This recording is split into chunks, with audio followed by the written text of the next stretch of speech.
ibabahagi ko pong kwento sa inyo ay nangyari mismo sa nanay ko. Matagal na po itong nangyari. Mga 1987 siguro kung hindi ako nagkakamali. Sa probinsya pa kami noon nakatira at medyo mahirap ang pamumuhay namin. Sa bundok kami noon nakatira at sa pamamagitan lang ng pagtatanim kami umaasa. 5 na kami noon ang mga kapatid ko. Bali pangatlo ako sa aming magkakapatid at tumutulong kami sa mga magulang namin sa lahat ng gawain. At dahil sa katukatulong kami ng aming mga magulang sa halos lahat ng kanilang mga gawain, kung kaya madalas nga kami noong uma-absent sa paaralan. Pero kahit mahirap ang buhay namin noon, ay masaya pa rin naman kami at payapa kaming nakakapamuhay. Busog din kami sa pangaral ng aming mga magulang. Lagi nilang ipinapaalaala sa amin noon na kahit magdanas kami ng matinding kahirapan, ay wag na wag daw namin may isipang gumawa ng masama.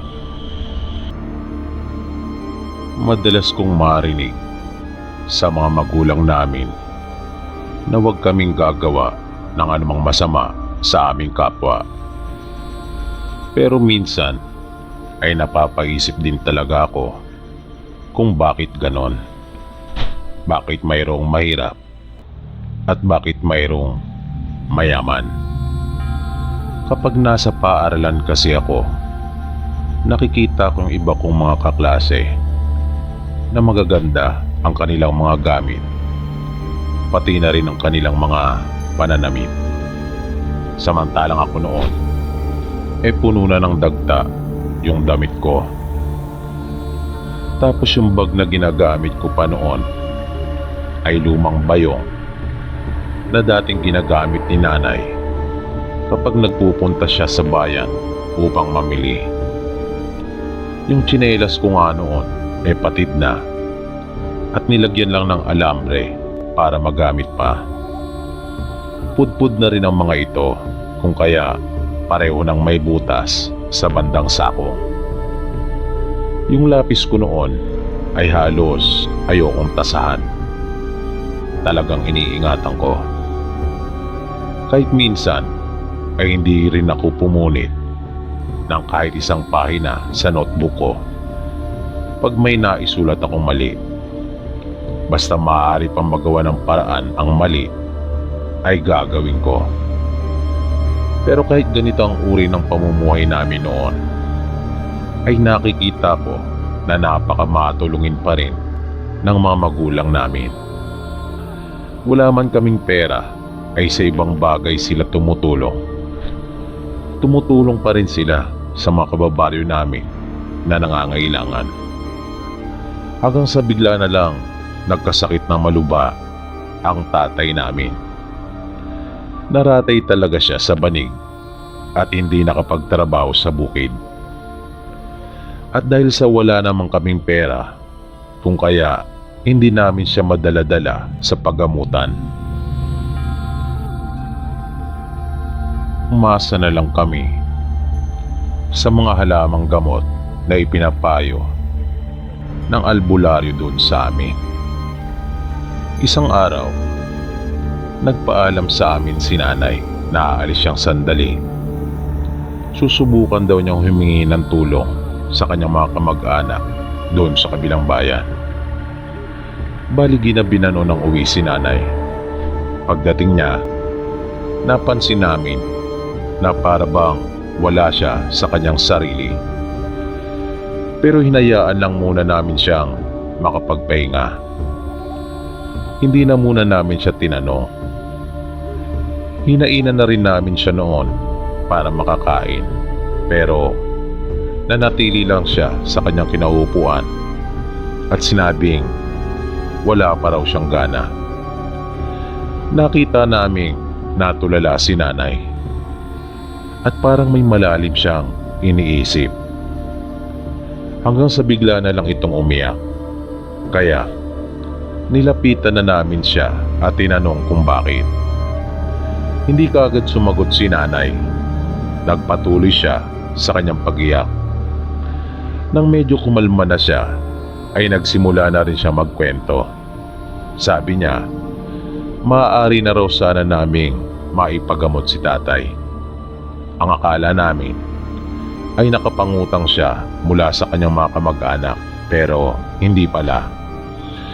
Tinanong niya kami kung alam ba raw namin yung bahagi ng burol na kung saan ay may malaking puno ng akasya, kung saan kami madalas na nagpapahinga sa tuwing naglalakad papunta sa bayan. Kaya sumagot naman kami at sinabing oo. Nakakita raw siya doon ng bara ng ginto. Ang ipinagtataka daw niya ay kung papaano nagkaroon doon ng malalim na hukay. Naroon lang daw sa ibaba noon yung ginto. Pero nang bumaba na siya para sana kunin iyon, ay bigla na lamang itong nawala. Kaya bigla daw siyang napaisip kung pinaglalaruan lang ba raw siya ng kanyang imahinasyon. Pero pagtitiyak niya sa amin, kitang-kita daw niya iyon at hindi siya maaaring magkamali. Pero bakit daw bigla na lamang itong nawala? Kaya pala naiyak ang nanay namin dahil sa laki ng kanyang panghihinayang. Dahil kung nakuha lamang niyang ginto na iyon, ay may papagamot na sana namin si tatay at maaari nang magbago ang uri ng aming pamumuhay. Ilang araw din na lagi naming nakikita si nanay na tulala at palaging nag-iisip ng malalim. Siguro ay hindi niya mawaglit sa kanyang isipan yung naranasan niyang pangyayari na iyon. At habang lumilipas naman ang mga araw, ay patuloy na lumuluba ang karamdaman ng tatay namin. Kung kaya nag-aalala na rin talaga siya na baka kung ano na ang mangyari kay tatay. Hanggang sa isang gabi, tandang-tanda ko iyon, nang bigla na lang nagliwanag sa loob ng kwarto kung saan naroon at nakahiga si tatay. Nasa sobrang liwanag noon, kahit nakapikit na ako dahil sa papatulog na kami noon, ay nasilaw pa talaga ako.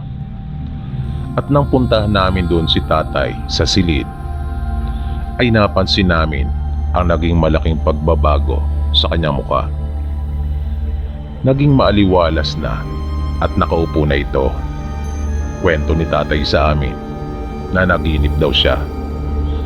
May isang lalaki na nagpakita sa kanya, pero hindi niya naaninagan ang mukha nito dahil sa tindi ng liwanag na bumabalot sa buo nitong katawan. Hinawakan daw ang kanyang kamay at sinabing dahil sa kabutihang kanyang ginagawa sa kapwa, ay pag-aagalingin siya at bibigyan pa ng mahabang buhay. Nalaman din ni tatay mula dun sa lalaki na may taning na pala ang kanyang buhay. Pero pinawi ng lalaki ang kanyang karamdaman. At totoo nga, dahil lang mawala na ang lalaki sa kanyang panaginip, ay naramdaman niyang guminhawa ang kanyang pakiramdam. At nang magising nga siya, ay himalang nawala na yung mga sakit na kanyang nararamdaman sa kasukasuan. At nagawa na nga niyang makaupo na para bang walang nangyari. At iyan po ang karanasang nangyari sa amin na mag-anak na hindi ko po talaga makakalimutan. Pero hanggang ngayon ay palaisipan pa rin sa amin kung sino ang lalaking iyon at kung papaano nangyari ang lahat ng himalang iyon sa tatay namin.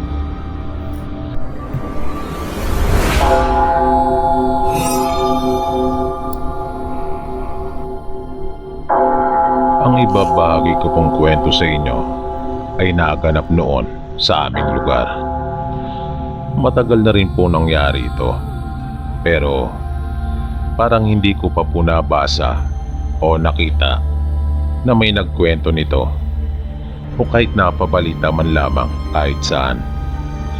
Kung sa bagay, hindi pa kasi noon uso ang social media at medyo liblib ang lugar namin.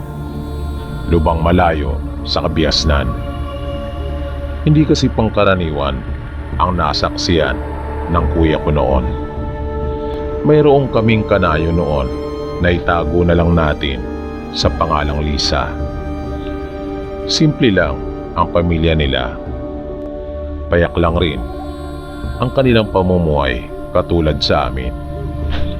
Pero marami ang humahanga kay Lisa dahil sa taglay nitong ganda. Bata pa ako noong mga panahong iyon. Mas bata ako kaysa sa kanila. Siguro ay may mga 14 o 13 anyos na sila noong mga panahong iyon. Habang ako naman ay mga 8 taong gulang pa lamang siguro.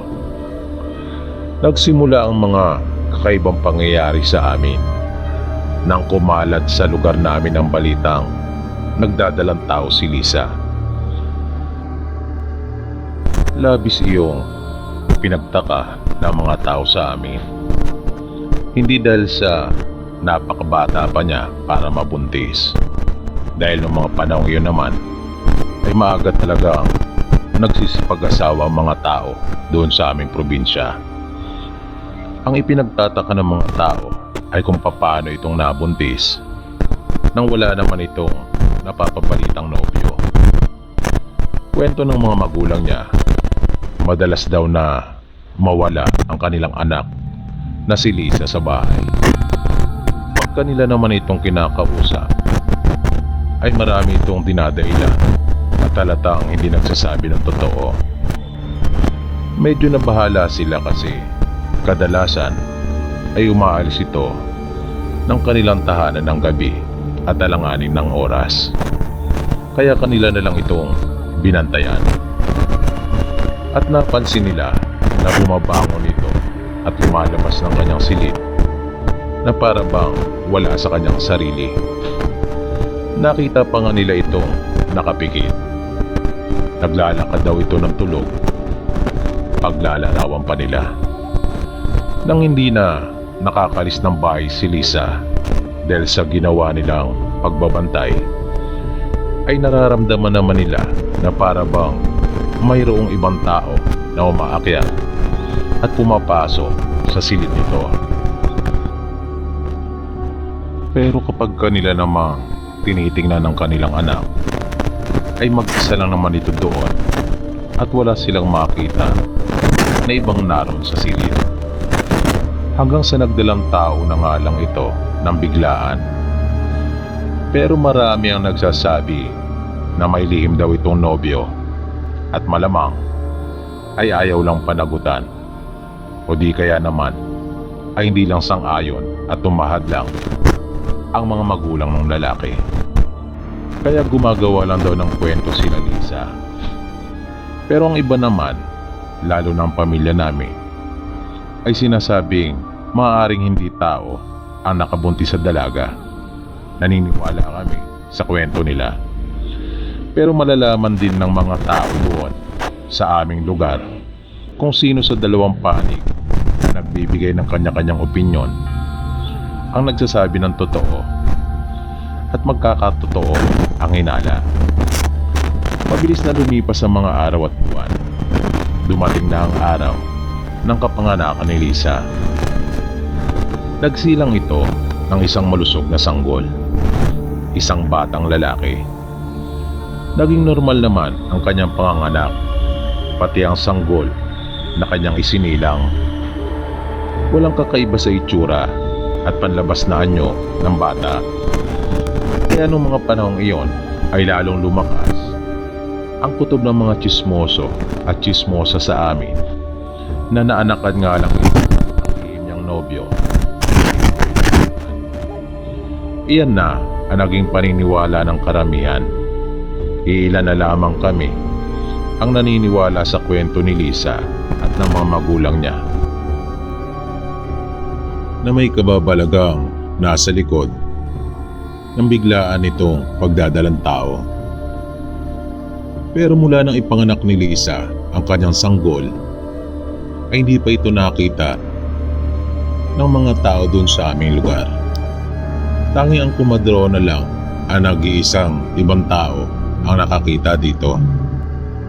Isang araw, inutusan ng tatay namin ang nakatatanda kong kapatid na si Kuya Ali. Yan ang palayaw niya kasi Alejandro ang tunay nitong pangalan. Inutusan siya ng tatay namin na magpunta doon sa bahay nila Lisa para manghiram ng lagari sa tatay nito. Magkaibigan kasi ang aming pamilya, magkumpare ang aming mga tatay. Inaanak ni tatay si Lisa at si kuya naman hanggang sa bunso namin ay inaanak naman ng tatay ni Lisa. Yung lagari na gusto sanang hiramin ng tatay namin ay yung mahaba. Ito yung kadalasang ginagamit ng mga tao dun sa amin kapag naglalagari ng mga puno para gawing tabla at kahoy para gamitin sa aming mga bahay. Pagpunta ni kuya doon, nakita niya sa unang pagkakataon ang anak ni Lisa. Normal nga lang itong bata, wala kang mapapansing kakaiba, lalong-lalo na pagdating sa panlabas nitong anyo. Pero nang magalit daw ito, ay bigla na lang nagliyab ang buo nitong braso. May hinihingi yata ito ngunit nang hindi maibigay ay nagalit. At kitang-kita daw ni kuya kung paano nagliyab na lang bigla ang buong braso nito. At tinakbo ni Lisa at ng nanay niyang bata. Kanilang pinagtulungang patayin yung apoy. Natulala naman si kuya at nanatili lang sa kanyang kinatatayuan na halos hindi kumukurap na nakatingin sa kanila. Hanggang sa mapansin nila si kuya. Kanila itong pinakiusapan na wag na lang ikwento sa iba ang lahat ng kanyang nasaksiyan. Baka daw kasi pagbalakan ng mga masasamang tawang bata. Yun rin daw ang dahilan kung kaya hindi nila nilalabas ang anak ni Lisa.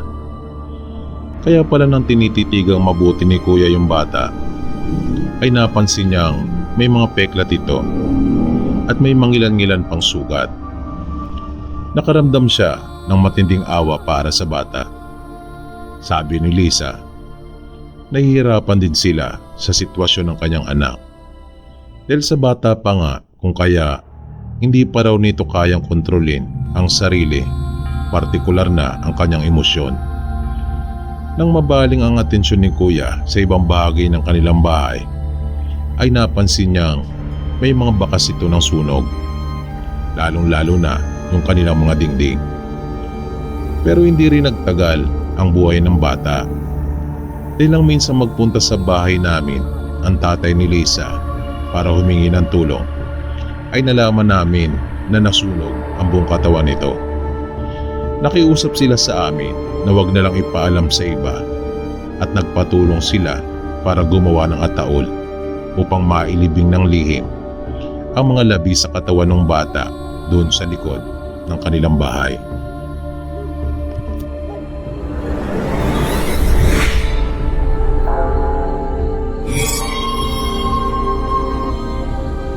Ang ibabahagi ko ay personal kong karanasan nung ako ay magbakasyon sa probinsya ng mother ko. Mga 5 taon na rin ang nakakalipas. Hindi ito ang unang pagkakataon na nakapagbakasyon ako sa kanilang probinsya. Yun nga lang, nung mga unang uwi ko ay bata pa lamang ako nung mga panahon yon. Madalas pa nga kaming tinatakot nila lola ng 2 pinsang ko tungkol sa mga aswang para pumasok na kami ng bahay. Sila ang nakakasama at kalaro ko kapag ako ay nagbabakasyon. Sina Aika at Miko.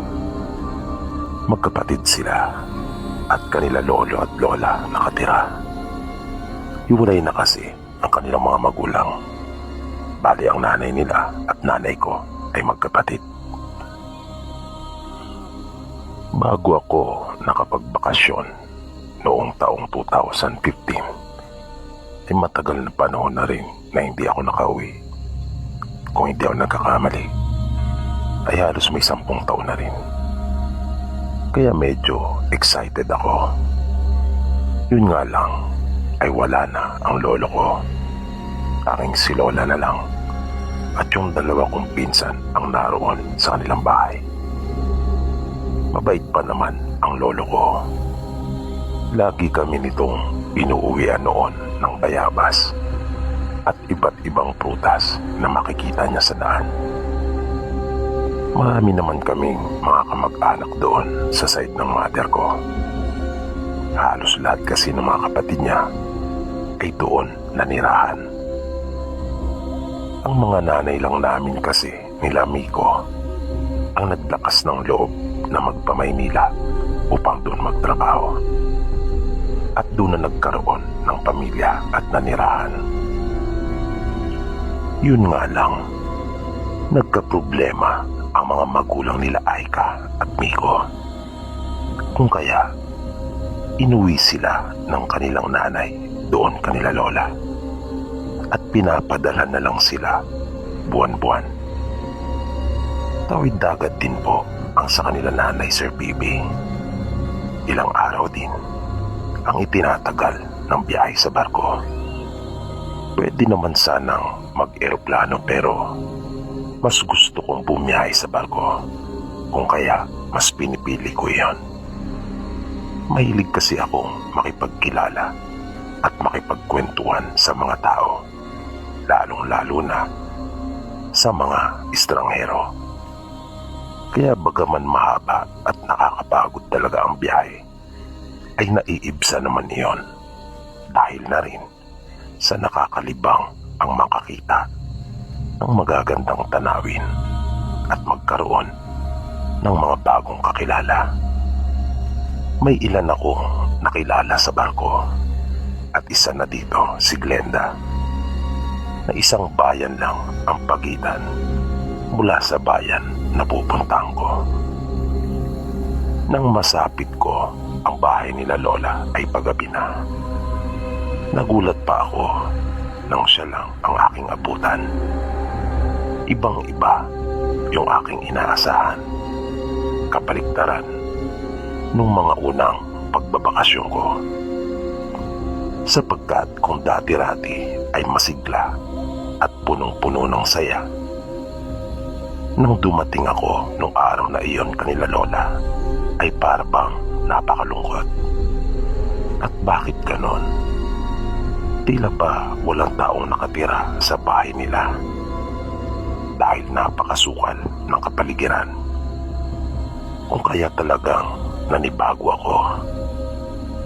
Naabutan ko si Lola na nagluluto na ng hapunan at naawa ko dahil hindi siya nagsasaing kundi naglalaga lang ng saging dahil wala raw silang bigas na may sasaing. Hindi ko talaga akalain na ganun nakalala yung kanilang sitwasyon. Wala naman kasi kaming komunikasyon sa kanila. Nagtaka ako kung bakit nag-iisa lang siya. Kaya itinanong ko kay Lola kung nasaan sina Aika at Miko. Sabi ni Lola ay nagtatrabaho umano si Miko at kadalasan ay gabi na ito nakakauwi.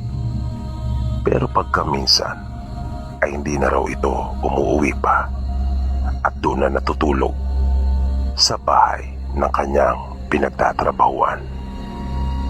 Habang si Aika naman daw ay nagpaalam lang sa kanya na may pupuntang sandali. Ewan ko ba, Sir Bibi, kung bakit yung saya na nararamdaman ko dahil sa nakapagbakasyon ako muli ay biglang napalitan ng lungkot. Pero si Lola, nakita kong masaya siya. Masaya siya na makita ako. Naluha pa nga ito sa sobrang saya nang yakapin niya ako. Habang nakaupo kaming magkaharap ni Lola, ay sunod-sunod ang kanyang pagtatanong sa akin. Habang isinasalin na niya yung kanyang nilagang saging sa isang bandihado, ay patuloy lang kami sa pagkukwentuhan. buti na lang at naisipan ko mag-uwi na mga groserya. Kaya naglabas ako ng dilata at nagkisa ako ng karne norte. Nagluto din ako ng pansit canton bilang pamalit sa kanin. Dahil wala naman akong dalang bigas. Di ko naman kasi talaga inaasahan na ganon ang aking daratnan. Maya-maya ay biglang dumating na rin si Aika. At sakto namang naluto ko ng lahat ang pagkain at inihahain ko na sa mesa. Medyo nagulat pa nga siya nang mapungaran niya ako pagkapasok niya ng pinto. Natulala siya at hindi nakapagsalita. Parang hindi siya makapaniwala na naroon ako at nasa kanyang harapan. Tulad nga ng sinabi ko, ay medyo matagal din kasi nang huli kami magkita. Halos 10 taon bago ako nakauwi muli. Pero hindi naman siya nagtaka kung sino ako. Kanya pa rin talaga ako natatandaan. Dahil nang tila may masmasan siya, ay kanyang nabanggit ang pangalan ko. Yun lang ang tanging nasabi niya at natahimik na muli na nakatitig lang siya sa akin. Habang nakatakip ang dalawa niyang kamay sa kanyang bibig. Ako man, Sir Pipi, ay natulala rin dahil sa hindi rin ako makapaniwala. Hindi ako makapaniwala na ganun kaganda si Aika. May kataasan ito na may balingkinitang pangangatawan na kahit halos buong buhay niya ay kanyang inilagi sa probinsya, ay lumaki pa rin itong maputi at makinis. At ang ganda ng mukha niya. Mapupungay yung kanyang mga mata na kulay brown, na yung kilay niya ay para bang iginuhit ng isang mahusay na pintor. Hindi yun makapal at hindi rin naman manipis. Tamang-tama lang sa kanyang mga mata at pantay ang mga iyon. Ang tangos din ng kanyang ilong at ang nipis ng kanyang mga mapupulang labi. Sa totoo lang ay may itsura din naman po ako.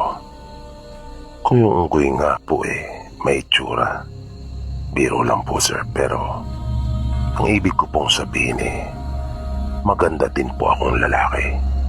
Sabi nga nila, wapo.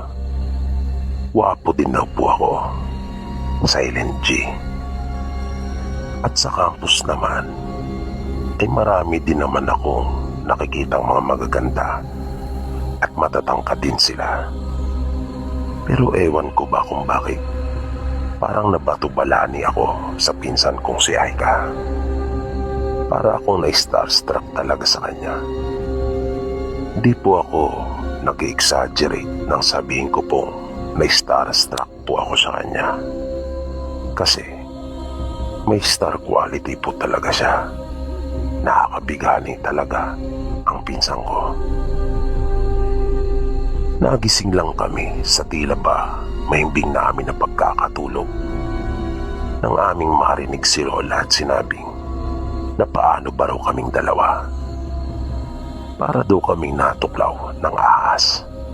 Kaya sa sinabing yun ni Lola ay napangiti kaming pareho at sabay na napayuko.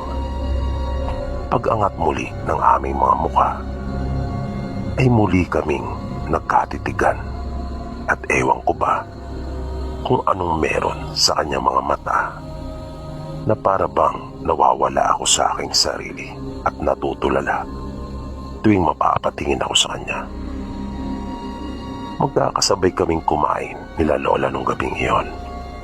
Yun na ang aming naging hapunan. Karne norte at pansit canton. Habang si Miko naman ay hindi na nakauwi. Nasabi pa ni Lola, malamang ay doon na ito natulog sa kanyang pinagtatrabahuan. Ipinagpatuloy namin yung pagkukwentuhan habang nagliligpit sila Lola at Aika ng aming pinagkainan. Naunang natulog sa amin si Lola, nagpaalam ito at sinabing matutulog na dahil sa maaga pa raw itong gigising dahil sa magpapabayan kinabukasan. May pupuntan daw itong kakilala doon. Kaya kami na lang dalawa ni Aika ang naiwan at nagkwentuhan. Mga ilang oras din ang lumipas nang makaramdam kami kapwa ng antok at panay na ang aming hikap, ay nagpasya na rin kaming magpahinga. Pero dahil sa maliit lamang ang bahay ni Lola, kung kaya magkatabi kami sa kwarto. Isa lang kasi ang kwarto. Si Lola nga ay sa dalawang mahabang upuan na ipinagdikit na tulog. Yun yung upuan na ginagamit namin kapag kumakain na nasa gilid ng mesa. Nasira na kasi yung isang bahagi ng bahay na dati ay natatandaan kong isa pa iyong kwarto. Kung kaya nga nasabi ko sa aking sarili na para bang wala nakatira sa kanilang bahay pagkat tila ba wala nang nag-aasikaso at nagsasaayos o di kaya naman ay nagukumpuni ng mga sira. Habang nakahiga kaming dalawa ay nagkwentuhan pa kami dahil hindi naman kami kaagad nakatulog. Ako nga ay parang bigla ring nawala ang aking antok kung kailan nakahiga na kami. Bali magkaharap kami noon na nag-uusap nang bigla kaming natigilan kapwa. Nagtamang muli ang aming mga paningin. Pero sa pagkakataong iyon ay parang iba. Mas malapit iyon at tila mas may kahulugan. Hanggang naramdaman ko na lang na dahan-dahan naglapit yung aming mga mukha at naramdaman ko yung mainit at mabaho niyang hininga.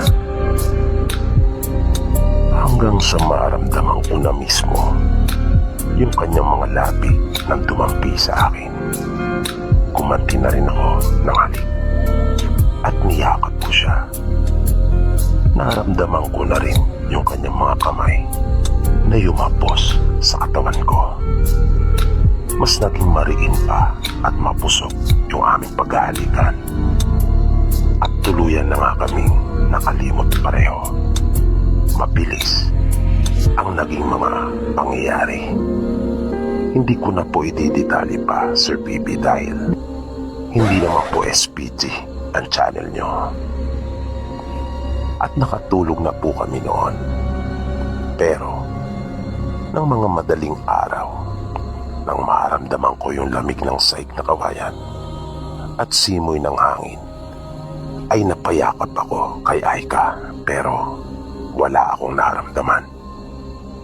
Pagmulat ko ng aking mga mata ay wala na siya sa aking tabi. May narinig akong kakaibang huni mula sa aking likuran. Kung kaya dahan-dahan akong pumaling sa likod at napasigaw ako ng ubod lakas nang makita ko ang isang mukha ng paniki. Isang malaking mukha iyon ng paniki na mayroong mapupulang mga mata na nanlilisik. Naroon ito sa may sulok. Napaupo ako at napatras habang yun nilalang naman ay mabilis na kumilos at tumalon sa may bintana. Wala akong nakitang pakpak doon sa nilalang. At bagaman may mukha iyon ng isang paniki, ang katawan naman ito ay sa tao. Yun nga lang, ay may parting mapalahibo ito sa kanyang mga kamay at paa. At para bang may patsi-patsi ito ng grasa sa iba't ibang bahagi ng kanyang katawan. Matinding takot ang naramdaman ko nga nung makita ko yung tao na may mukha na nakakatulad sa paniki. At dahil sa lakas ng pagkakasigaw ko, ay nagising si Lola. Nang kanya akong tanungin, ay agad ko namang sinabi kung ano yung nakita ko. Sabi niya sa akin, baka iyon daw ay isang kabog na tumutukoy sa isang malaking paniki doon sa probinsya. Pero sabi ko kay Lola, ang mukha lang niya ang nakakatulad sa paniki, na ang katawan naman nito ay sa tao. Panandaliang hindi nakapagsalita kaagad noon si Lola, na tila napaisip sa kung ano ang susunod niyang sasabihin. At nang makabuelo, ay sinabi niyang baka naman daw naalimpungatan lang ako, o di kaya ay namalikmata lang. Bibigyan ko pa sana ng paliwanag yung tungkol sa aking nakita, pero naisip kong wag na lang para hindi na umaba pa. Hindi na ako nakatulog noon, kaya nagpainit na lang ako ng tubig at naupo sa gilid ng mesa. Nang kumulo, ay nagkape na lang ako habang patuloy na binabalikan yung tungkol sa mga nangyari.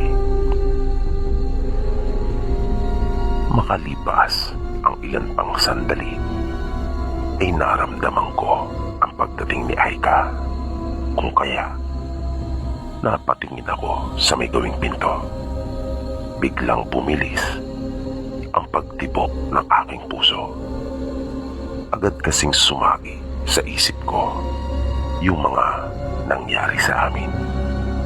Bawat tagpo ay naalala ko at nagpapalit-palitan sa aking isipan. At nang pumasok na siya ng bahay, ay muling sumaya ang aking pakiramdam nang makita ko ang maganda niyang mukha. Parang lagi akong sabik na makita siya. Parang ayaw ko siyang mawala sa paningin ko kahit na sandali. Nagkatitigan kami, pero mabilis niyang iniiwas ang kanyang mga mata at napayo ko. Nabagyang nakapaling sa kaliwa, palatandaan na nahihiya siya. Kaya naisip kong marahil ay nagsisisi siya sa nangyari sa amin. Nanatili lang ako sa aking kinauupuan at hindi na muna gumawa ng anumang hakbang. Naisip kong hayaan na lang muna siya. Ibinigay ko sa kanya yung panahon na makapag-isip at di na muna ako nagsalita ng kahit isang kataga para hindi maapektuhan at magulo kung ano man ang tumatakbo sa kanyang isipan noong mga sandaling iyon.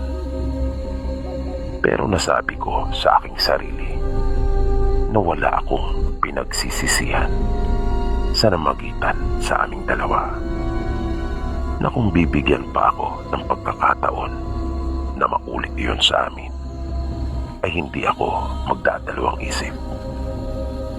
Pero sa likod ng aking isipan ay may bahagi sa akin na nagsasabing mali.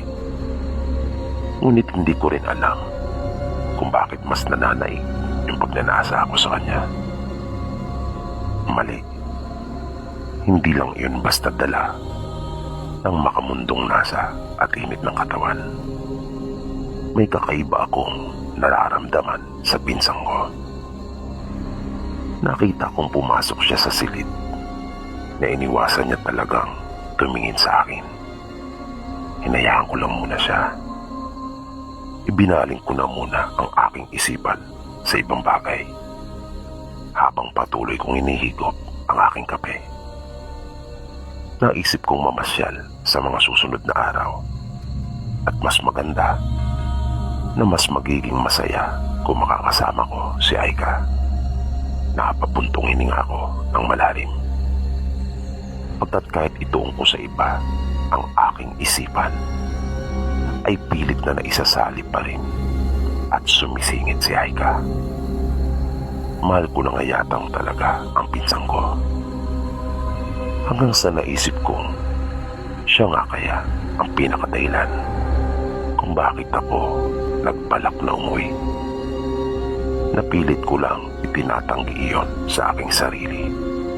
Tama, bata pa lamang kami ay may mga tagpo na napapatitig ako sa kanya at natutulala.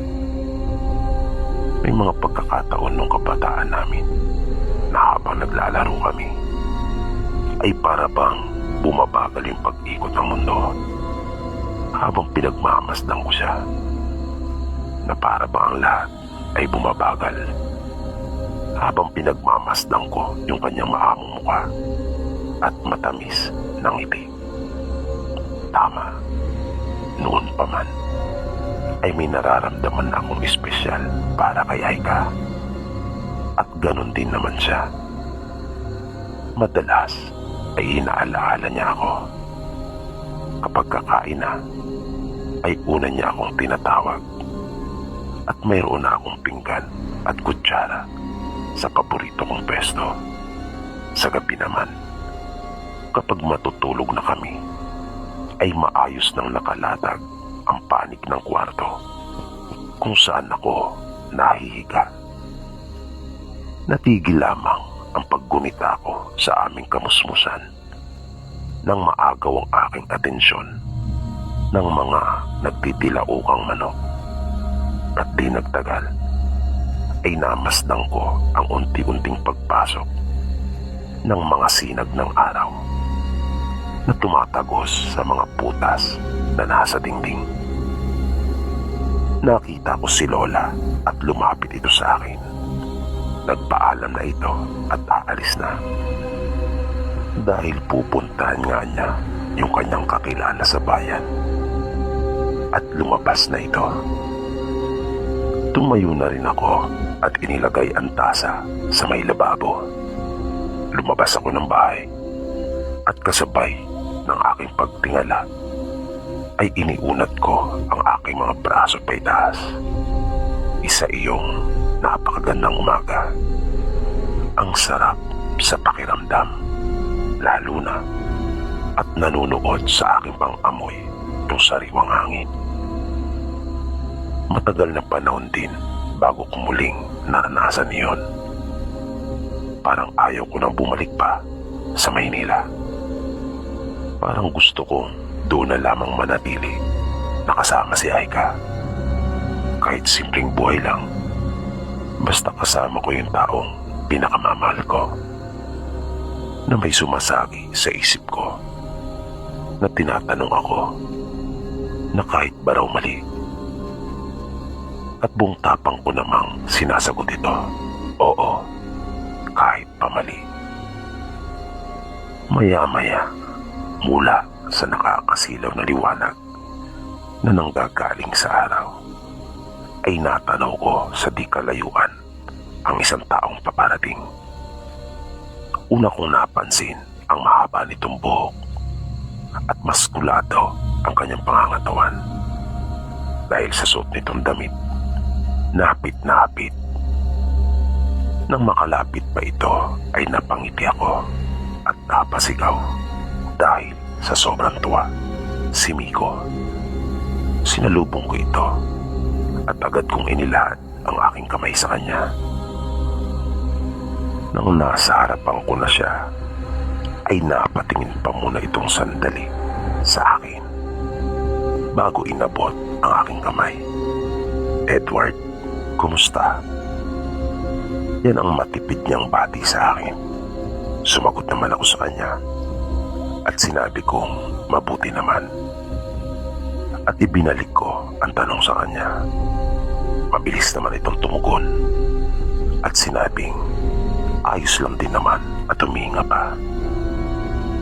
Hindi ko naramdaman yung saya nang makita niya ako. Nanibago ako dahil sa ibang-iba na siya. Hindi katulad dati nung mga bata pa kami. Ang buong akala ko ay magtatatalon ito sa sobrang saya kapag kanya na akong nakita. Dahil sa close talaga kaming tatlo noon. Akala ko ay magsisigaw kapag nakaharap niya ako, pero iba sa aking inaasahan ang nangyari. Matapos na makapagkamay ay dumiretso na ito at pumasok na ng bahay. Pumunta sa may kusina at nagtimpla ng kape. Naisip ko namang marahil ay pagod lang ito dahil sa kanyang trabaho.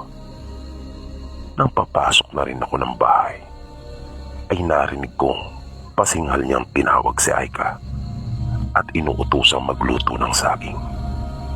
Medyo napaisip ako. Nasabi ko sa aking sarili na mukhang hindi ko magugustuhan ang bagong pag-uugali ni Miko. Ang laki ng kanyang ipinagbago. Ibang-iba na talaga ito.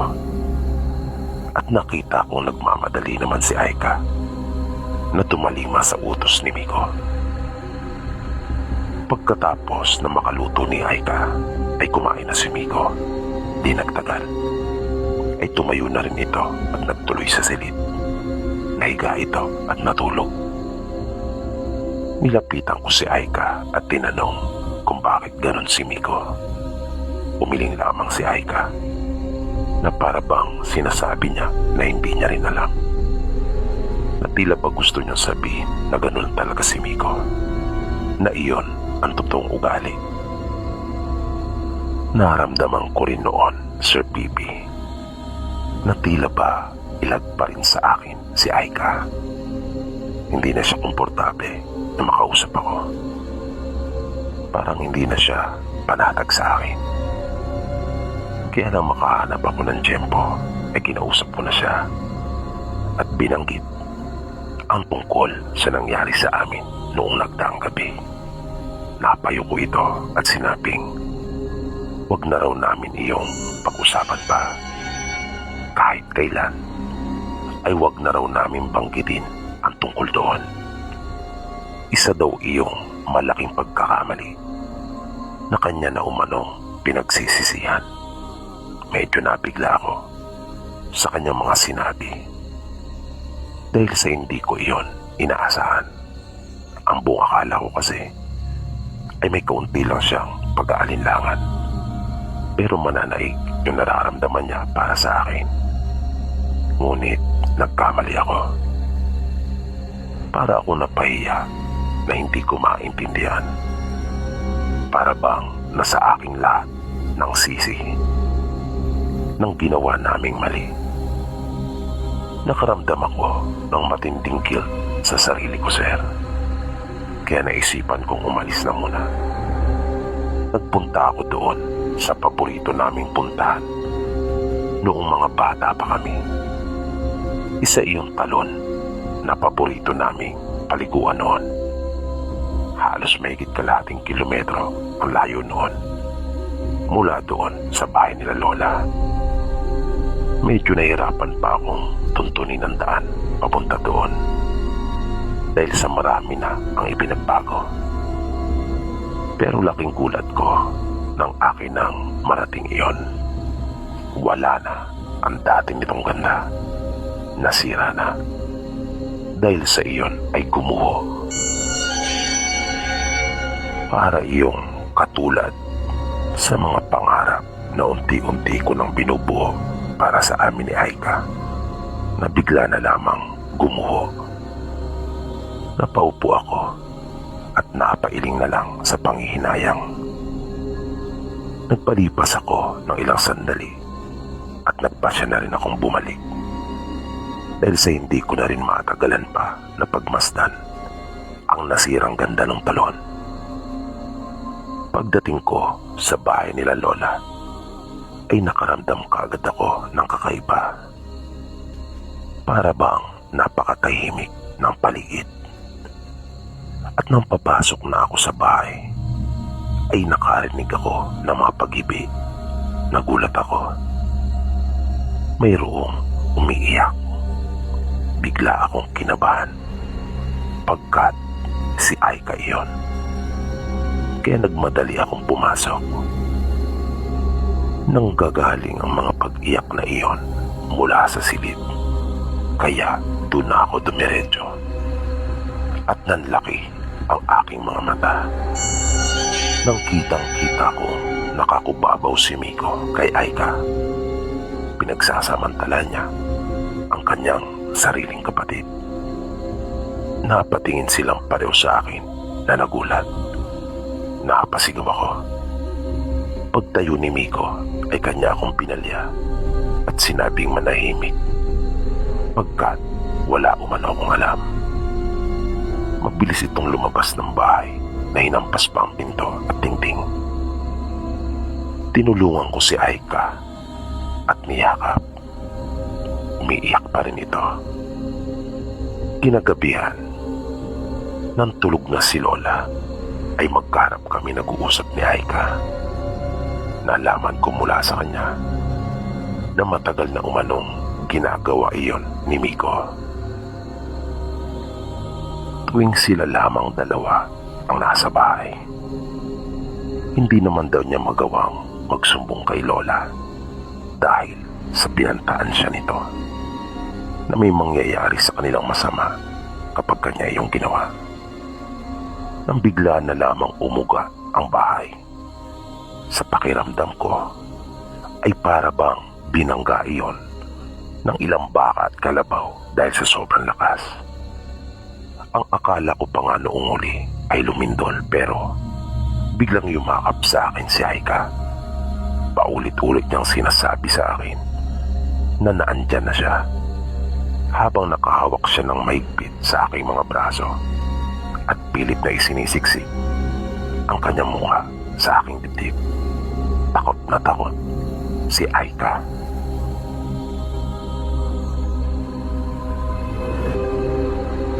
Matinding takot nga po ang naramdaman ni Aika nung mga pagkakataon pong iyon, Sir Bibi.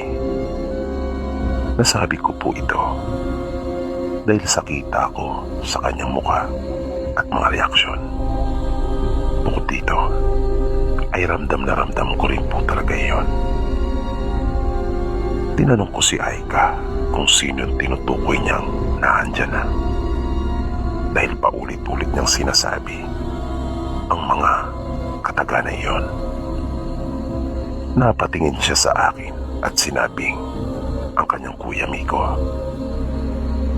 Panandalian pa akong napaisip dahil sa naguluhan ako at di lubos na mapaniwalaan na si Miko ang nararamdaman naming nasa labas, na siyang yumanig sa buong kabayan. Pagkat kahit na maliit iyon, ay hindi basta-basta mauuga ng karaniwang tao.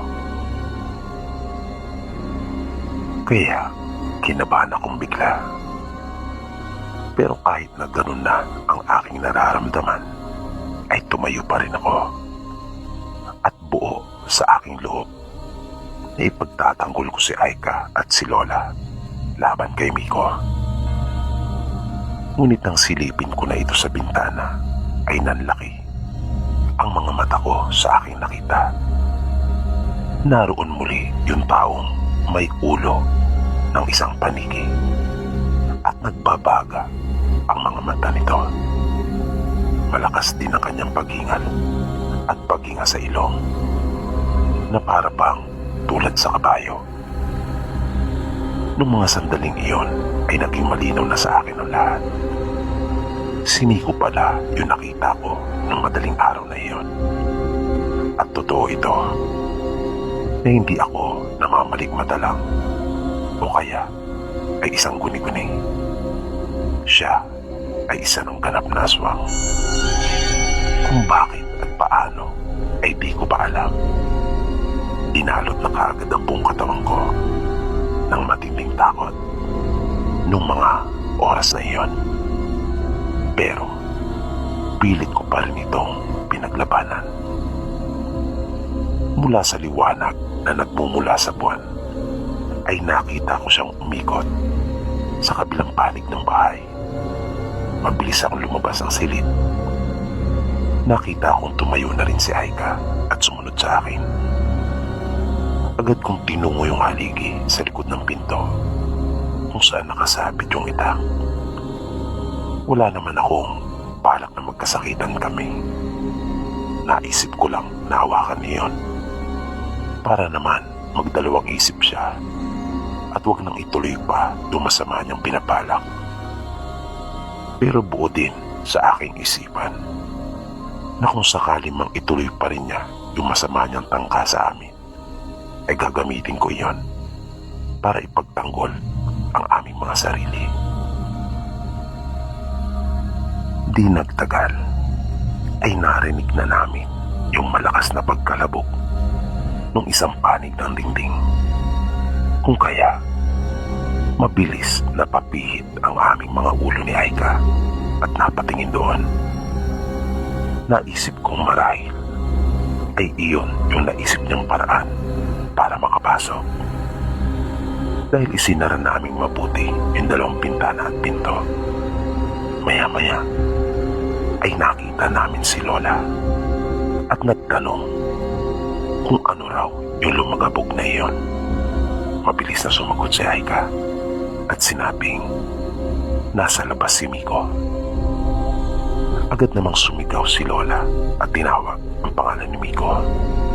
Tinanong pa niya ito kung ano pang ginagawa doon sa labas ng ganong alanganing oras. Nagsalita si Aika at sinabing iba siya, Lola. Nakapatingin naman si Lola sa kanya na tila hindi kagad naunawaan ang sinabi ni Aika. Tinanong siya ni Lola at sinabing anong iba. Nakapatingin sa akin si Aika bago muling hinarap si Lola at sinabing aswang si Miko. Tila nagulat naman si Lola sa kanyang narinig at nagmamadali nitong tinungo ang pinto. Lalabas siya ng bahay.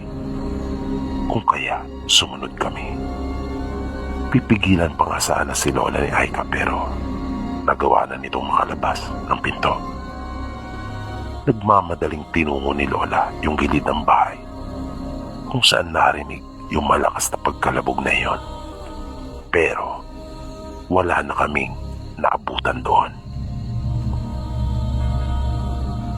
Pagpasok namin sa loob ng bahay ay kapwa kaming tahimik na lahat. Pero napansin kong tila balisa si Lola. At nang bigla itong nagsalita ay sinabi niyang luba na siya nag-aalala para kay Miko. Maya-maya pa ay nakita ko ang luha sa kanyang mga mata. Inamin na niya sa amin na matagal na niyang alam ang tungkol sa kalagayan ni Miko. Nakausap niya umano ito minsan at sinabi sa kanya ang mga di pangkaraniwang nararamdaman sa kanyang katawan. Nagsimula lang raw iyon nang minsang manggaling ito sa pakikipamiesta doon sa kabilang bayan, na yung binanggit na lugar ni Lola ay pamilyar sa akin. Tama, yun yung bayan nila Glenda. Siya yung babae na isa sa mga nakilala ko sa barko. Sinabi ko kay Lola kung posible bang talaga na si Miko yung nakita ko na may mukha ng katulad sa paniki.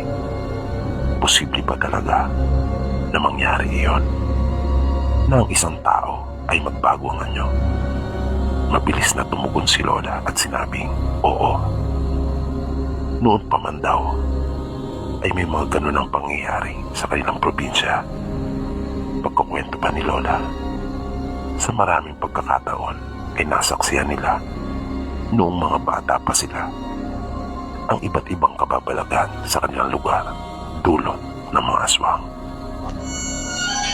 Natigil lamang umano ang mga ganong pangyayari sa kanila ng mga ibang bayan yung mag-anak na kanilang pinaghihinalaang aswang. Nang huling balita nila noon ay nagpunta ang mga ito sa Amerika pagkat may sinasabi at kaya ang kanilang pamilya at doon na nanirahan. Kaya nagulat nga raw siya nang malaman na nahawaan si Miko Naisip daw ni Lola na malamang ay dayo lamang sa lugar ang nanghawa sa aking pinsan na si Miko. Nung sumunod na araw, ay nagpaalam ako kay Lola kung pwede ba kaming mamasyal ni Aika. Pumayag naman siya. Basta wag lang raw kaming magpaabot ng gabi sa daan. Nakita ko namang umaliwalas ang mukha ni Aika. Naisip kong marahil ay sabik din si Aika na makapamasyal.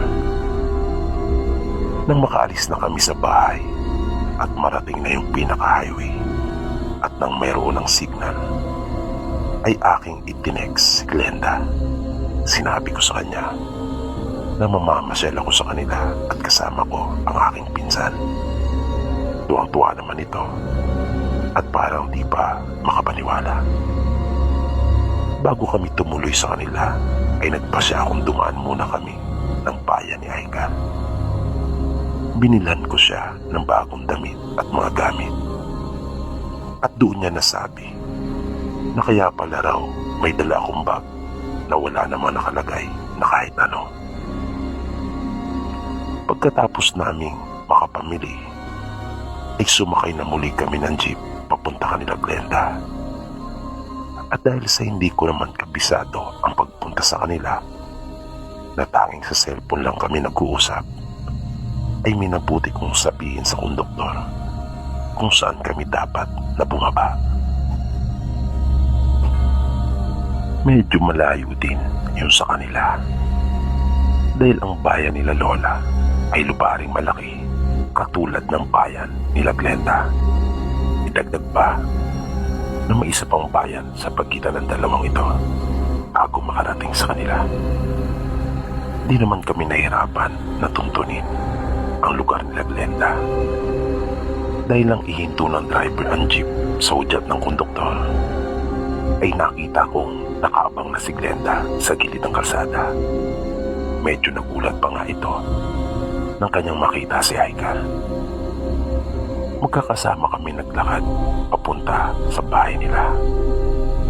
Mas malayo hindi hamak ang bahay nila Lola mula sa kalsada kumpara kanila Glenda. Pagdating namin sa kanila ay sinalubong kami ng kanyang mga magulang at kapatid. At sinabing kami raw pala yung sinasabi ni Glenda na kanyang mga bisita. May inihanda pa silang masarap na pananghalian para sa amin.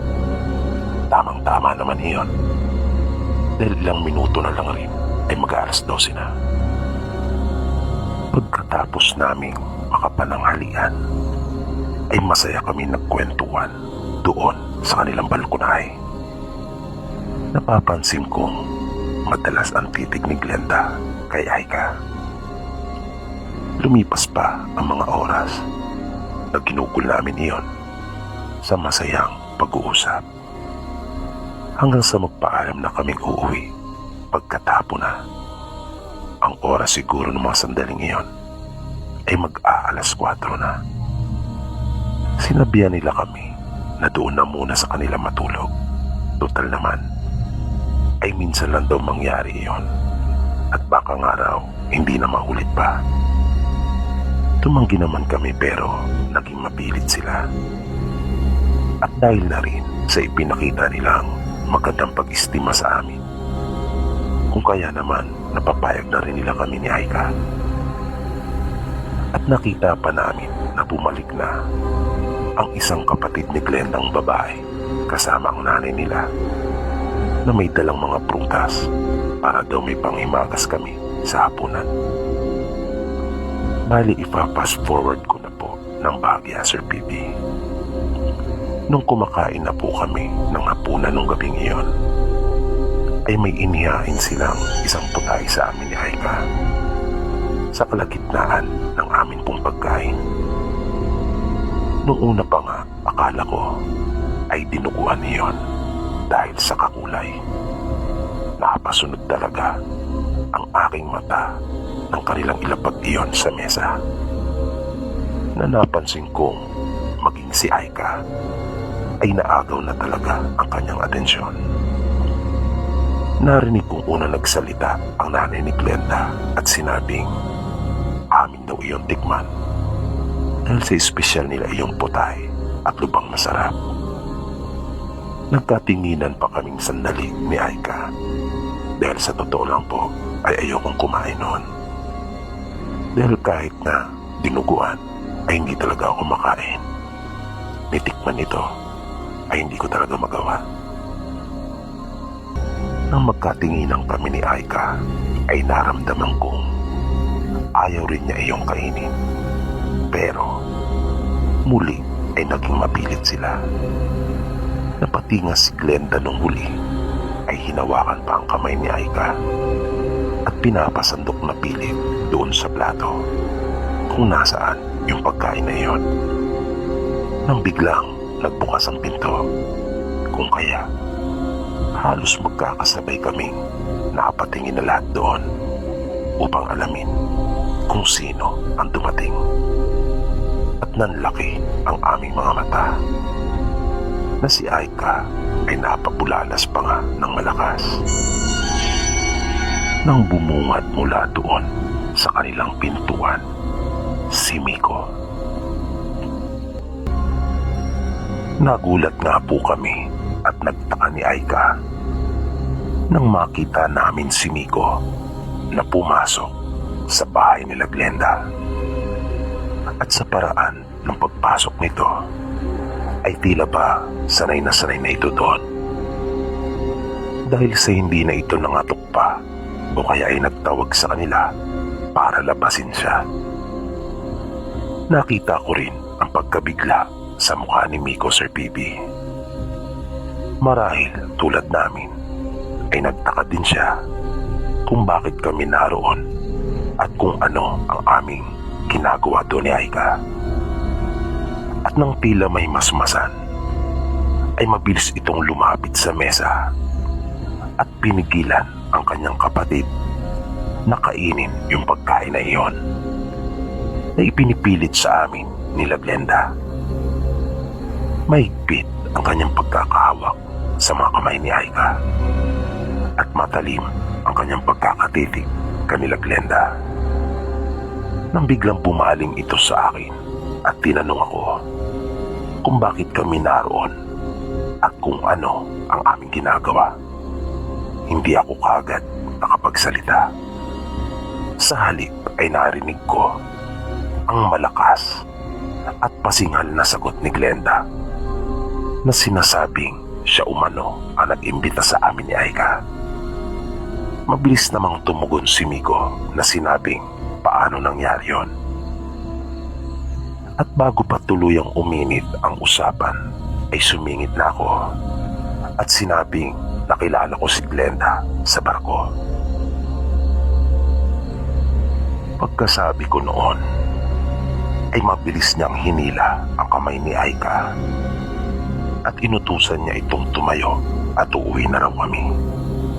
Medyo nagulat pa ako sa sinabing iyon ni Miko.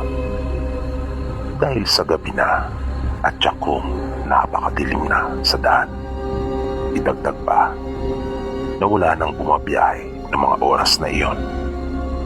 Dahil sa may oras lang ang pagbiyahe ng mga pampasaherong sasakyan noon. Maging sila Glenda ay umalma at pinigilan si Miko. Pero medyo kinutuban ako ng hindi maganda nang marinig kong magsalita ang mga magulang ni Glenda. At tila ba sinasabi nila na wag makialam si Miko. Kaya muling sumagot naman si Miko at sinabing hindi raw siya makakapayag. Kung ano yung tinutukoy ni Miko noong mga oras na iyon ay wala pa akong ideya.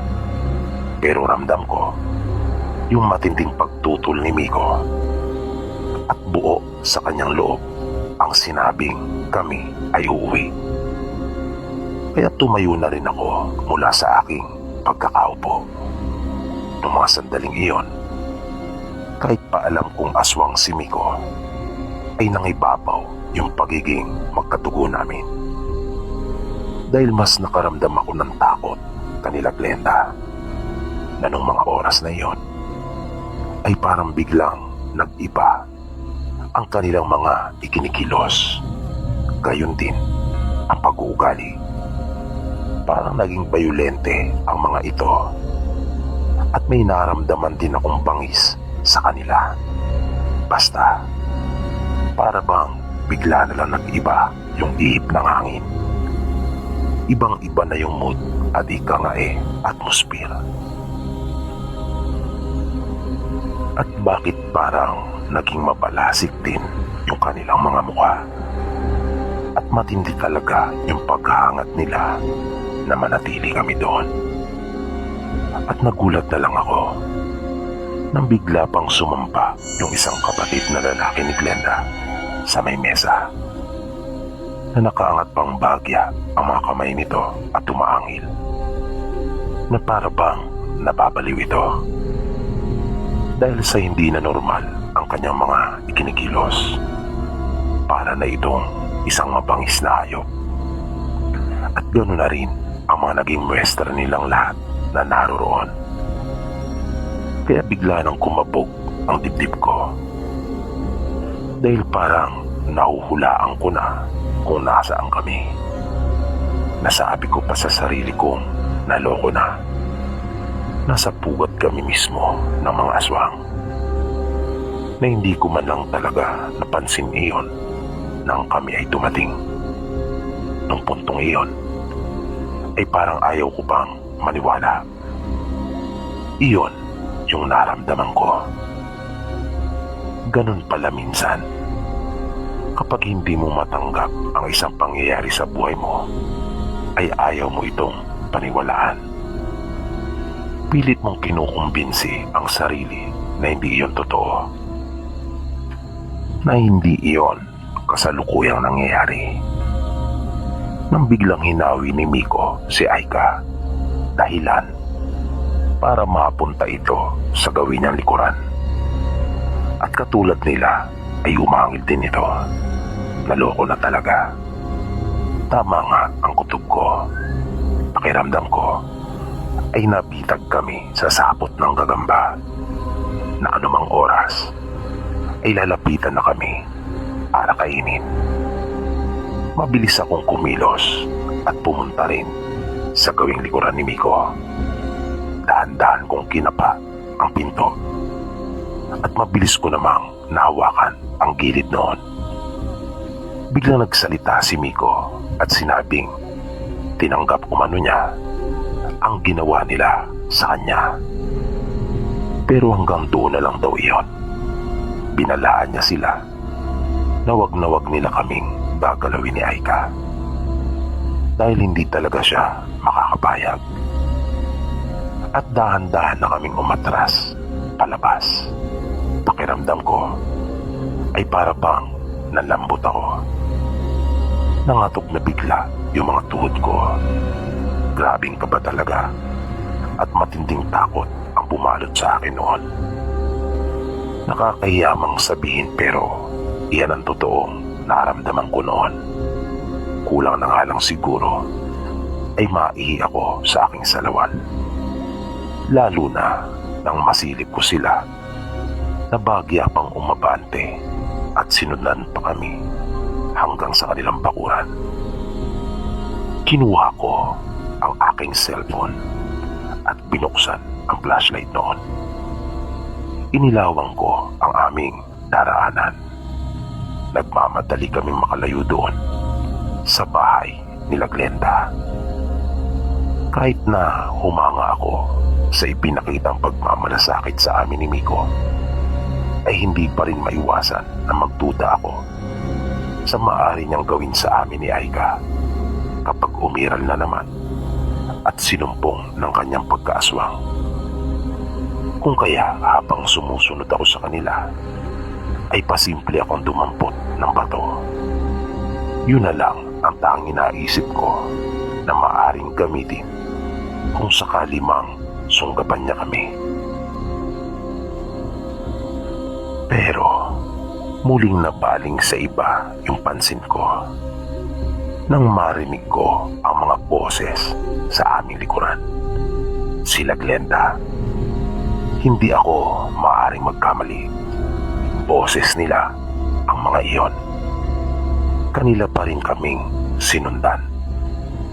Kaya sinabi ni Miko na mauna na kami at siya na raw ang bahala. Kanyang haharapin sila at haharangin.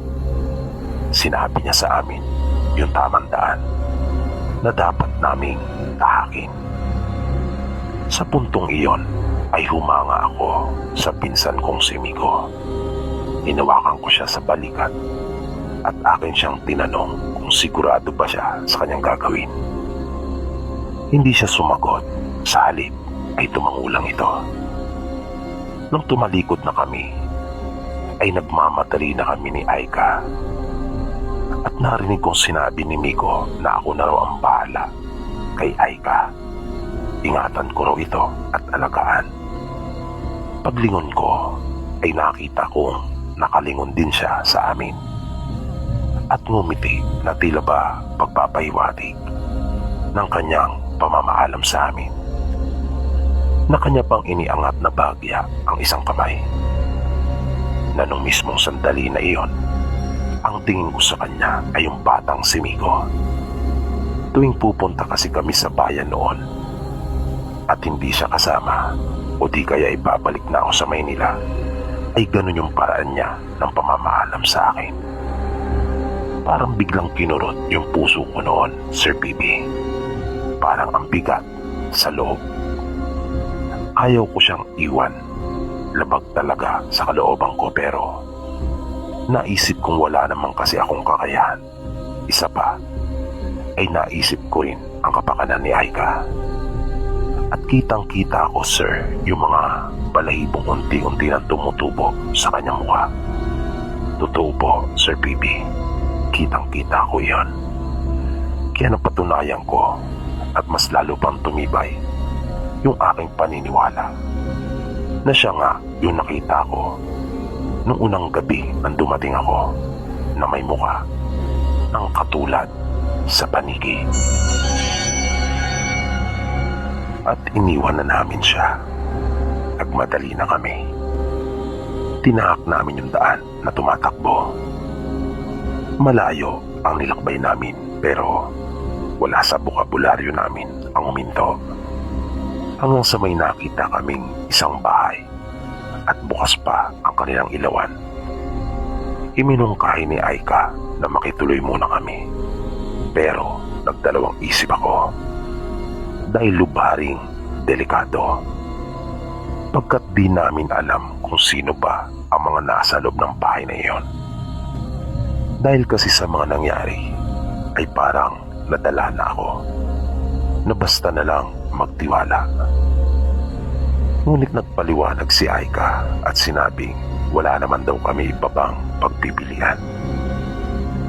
Patuloy na lumalalim ang gabi at unti-unti nang natatabunan yung buwan ng mga makakapal na ulap. Kung kaya mas naging madilim pa yung daan. Isa pa ay mauubos na rin yung baterya ng aking cellphone. Kaya nilakasan ko na lang ang aking loob at sinang-ayunan yung plano ni Aika. Nang naroon na kami sa labas ng bakuran noong bahay na iyon, ay nagsimula na kaming tumawag. Inihanda ko na ang aking sarili sa kung ano ang maaring bumungad sa amin. Kung tao ba o isa na namang mag-anak na aswang. Di nagtagal ay may narinig kaming mga boses sa loob. At biglang bumukas ang pinto. Isa iyong matandang babae. At nasa likuran niya ang ilang mga kabinataan na sa tansya ko ay matanda lamang kami ng ilang taon sa kanila. Kanya kaming tinanong kung ano ang aming kailangan. Nakiusap kami na kung maaari bang makituloy na muna sa kanila. Sinabi namin na kung pwede ba kaming magpalipas ng gabi at naalis din naman kaagad kapag nagliwanag na. Sa halip na sagutin kami ay muli itong nagtanong kung mga taga-saan kami. At nang sumagot si Aika ay kanya na kaming sinabihan na pumasok. Habang papalapit kami sa kanila ay ang lakas ng pagkalubog ng dibdib ko. Hindi basta mawaglit sa isip ko yung aking pagdududa na baka mga aswang din sila. Pero nang makalapit na kami sa kanila ay bigla akong tinawanan ng matanda na akin namang ikinagulat. Sinabi niya sa akin na wag na raw akong mag-alala pa dahil nasa mabuti raw kaming mga kamay. Nagtaka ako sa kanyang mga sinabi. Paano niyang nalaman kung ano ang tumatakbo sa isipan ko? At muli siya nagsalita at sinagot yung katanungan ko na iyon sa aking isipan. Sinabi niyang marami daw akong hindi pa nalalaman sa mundong ginagalawan ko. May mga bagay raw talagang mahirap na maipaliwanag pero patuloy na nagaganap. Iminuestra niya ang kanyang kamay at iginiya niya kami sa pagpasok sa kanila. Nawala na yung kaba ko sa dibdib nang makita ko yung mga ngiti sa labi nung sa palagay ko ay kanyang mga apo. Pinaupo niya kami at tinimplahan pa ng kape. Tinanong niya rin kami kung nakakain na.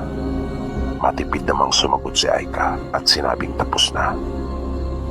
Sinabihan kami ng matanda na magpahinga na lang raw kami pagkatapos naming makapagkape dahil sa siya ay mauunan na sa kanyang silid.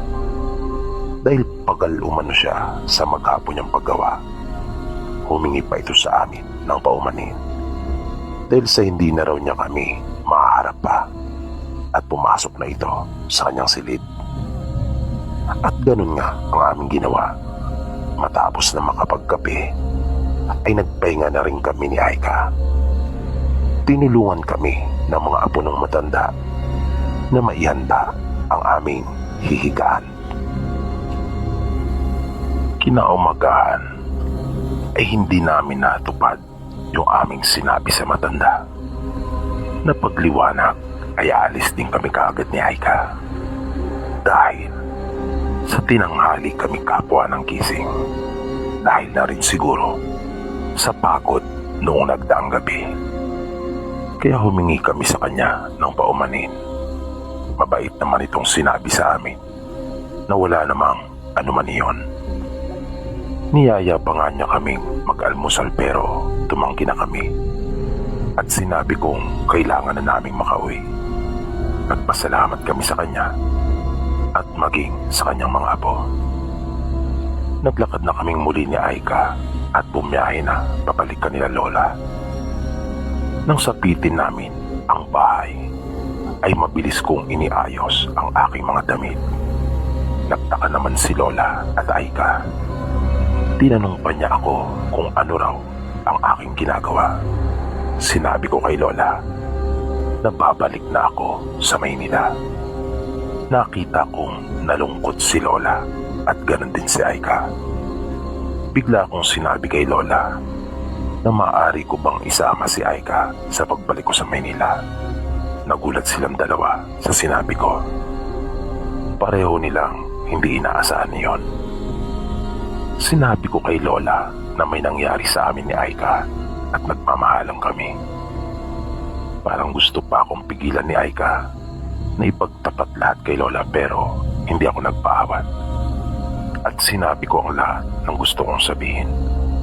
Sinabi ko pa kay Lola na alam kong mali pero hindi ko kayang mawala si Aika sa buhay ko. Hindi ko kayang magkalayo pa kami. Nagtaka ako nang makita kong biglang umaliwalas ang mukha ni Lola. At sa mahinahong tinig ay sinabi niyang wala raw kaming dapat na ipag-alala dahil si Aika ay hindi ko raw kadugo. Si Aika umano ang dahilan kung bakit naghiwalay ang kanilang mga magulang pagkat anak ito sa ibang babae ng kanilang ama na ng kanilang ampunin ay inilihim ng kanilang ama sa kanilang ina ang totoo at sinabing anak ng kanyang pinsan na walang kakayang buhay ang nooy sanggol na si Aika. Pero nung huli ay nalaman din ito ng nanay ni Miko, na kapatid ng nanay ko. Kaya nagpasya itong layasan ang kanilang ama, ngunit kanya pa rin dinala si Aika dahil sa naawa siya kay Aika habang nakikita niyang nakahiga ito sa kuna. Pakiramdam ko po, Sir Pipi, ay para akong napunutan ng tinik sa aking lalamunan. At biglang nagbalik sa akin ang mga pangungusap ni Miko nang sabihin niya na manahimik ako at huwag makialam dahil sa wala umano akong nalalaman. Na sa palagay ko ay mayroong alam si Miko sa tunay na katauhan ng kanyang itinuturing na kapatid na si Aika. Ganun pa man, ay naisip kong magkapatid sila ni Aika sa ama. Kaya marahil ay nakukubabawan lamang si Miko at nadadaig ng makumundo niyang pagnanasa at ng kanyang pagiging aswang. Pero iwinaksi ko na iyon sa aking isipan. Ang mahalaga sa akin nung mga pagkakataon na iyon ay malaya na kami kapwa ni Aika sa mga bumabagabag sa amin. Muling nagsalita si Lola at sinabing hindi siya hadlang sa amin. Lalo pa nga kung iyon daw ang makapagpapaligaya sa amin ni Aika. Hindi na namin ikinuwento pa kay Lola yung aming mga naranasan noong nagdaang gabi. Dahil sa ayaw naming mag-alala ba ito. Pero naroon pa rin yung pag-aalala namin kay Miko na baka kung napaano na ito. Wala na kaming sinayang na sandali, sir, nung araw na iyon. Nag-impake na kami at nilisan ang bahay ni Lola. Bagaman may lungkot sa mga mata ni Lola, ay ramdam kong masaya din ito para sa amin ni Aika. Nangako ako kay Lola na magbabakasyon kami ni Aika kapag maayos na ang lahat. Medyo lalaktawan ko na po, sir, ang iba pang mga nangyari. Nang nasa Maynila na po kami, ay nagsikap ako at itinuon na ang buhay ko sa pagpapamilya. Pero may sumubok sa pagmamahala namin. Dahil sa nalaman kong nagdadalang tao na ito, inamin naman niya sa akin na hindi na siya dinaratnan bago pa ako magbakasyon. Sinabi niya rin na hindi iyon sa akin dahil magtatatlong buwan na ang sanggol sa kanyang sinapupunan, habang mahigit 1 buwan pa lang nang unang may mangyari sa amin. Mabigat sa loob ko at parang ang hirap tanggapin nung una, pero nangibabaw pa rin ang pagpamahal ko sa kanya. Kaya pinahid ko yung luha sa kanyang mga mata dahil talagang umiiyak siya nang kanyang ipagtapat sa akin iyon. Sinabi kong wala siyang dapat na alalahanin dahil higit pa yung pagmamahal na iniuukol ko sa kanya kaysa sa nalalaman niya. Ngayon po ay 4 na taon na ang panganay namin at 2 taon naman ang aming bunso. Tinupad namin kay Lola yung aming pangako. Nang magbakasyon kami doon ay wala na si Miko. Napadpad na raw ito sa Mindanao at ang huling balita ni Lola ay mayroon na ring kinakasama. Kaya kahit paano ay naibsan yung aming pag-aalala para kay Miko na akala namin ay nakatay na ito ng pamilya nila Glenda. Ngayon po ay masayang masaya ako sa piling ni Aika at alam kong ganun rin siya.